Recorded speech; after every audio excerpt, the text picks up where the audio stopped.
saya juga sampai lupa ngurus diri sendiri, sampai kayak pujol gini datangnya pas ingat tanggal suntiknya udah lewat. Wah, tapi ibu masih tetap cantik kok bu, masih fresh gitu. Bu Bidan bisa aja. Jadi gimana Bu Bidan? Jadi suntik KB 3 bulanan sebaiknya mengikuti jadwal yang telah diberikan petugas medis. Bila terjadi keterlambatan suntik dan sebelumnya ibu telah mendapat dengan keluarnya flek, maka ada kemungkinan terjadi kehamilan. Namun untuk memastikan hal tersebut, ibu dapat menunggu sampai jadwal haid berikutnya. Oh, begitu ya Bu Bidan. Jika ibu menyusui seperti saya, sebaiknya alat kontrasepsi yang seperti apa yang aman digunakan?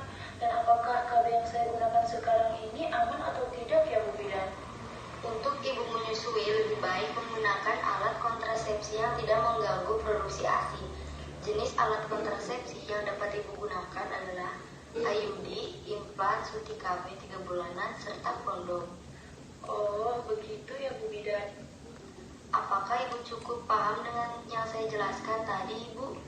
Paham Bu Bidan. Bisa tolong dijelaskan lagi, Bu, untuk meyakinkan saya bahwa ibu sudah paham dengan yang saya jelaskan tadi? Untuk ibu menyusui, lebih baik menggunakan alat kontrasepsi yang tidak mengganggu produksi ASI saya. Jenis alat kontrasepsi yang dapat saya gunakan adalah IUD atau implan, suntik KB, serta kondom. Jadi kemungkinan saya akan menggunakan KB IUD saja, Bu Bidan. Ya, Ibu. Nah, mungkin jika ada yang masih kurang jelas atau keluhan lain yang ingin Ibu tanyakan, silakan Ibu. Begini Bu Bidan, suami saya kan menginginkan kami punya anak lagi, tapi berselang 5 tahun.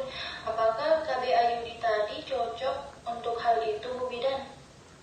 Sesuai tujuan Ibu, untuk merencanakan keluarga dengan memberi jarak anak dapat menggunakan kontrasepsi sebagai berikut sesuai pemilihan kontrasepsi yang rasional.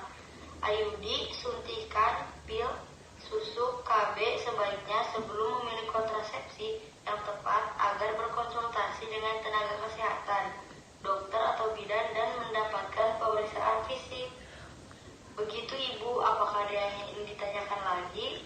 Mungkin sudah cukup Bu Bidan. Nanti saya akan datang kembali untuk mengganti KB saya. Baik Ibu. Iya Bu Bidan, terima kasih banyak ya infonya Ibu Bidan. Saya pamit pulang dulu Bu Bidan. Assalamualaikum. Waalaikumsalam.